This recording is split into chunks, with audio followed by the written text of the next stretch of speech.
15 Pilipinong tripulante nasagip mula sa lumubog na barkong MV Devon Bay na sa pangangalaga na ng DMW.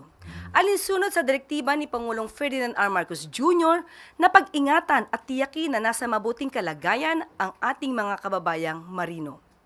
Sinalubong kahapon ng pinagsanib na puwersa ng Department of Migrant Workers at Overseas Workers Welfare Administration ang mga nasagip na Pilipinong seafarer mula sa lumubog na barkong MV Devon Bay. Nasa mabuting kalagayan ang 15 tripulanting Pilipino matapos agarang sumailalim sa medical treatment. Samantala, nasa pangangalaga na rin ng DMW at OWA ang labi ng 2 yumaong crew member ng barko.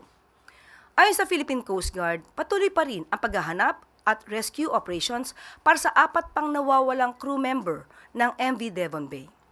Ayon sa DMW, ongoing din ang kanilang coordination sa Coast Guard at iba pang ahensya ng pamahalaan upang siguruhin na matututukan ang kalagayan ng mga nasabing marino at kanilang mga pamilya.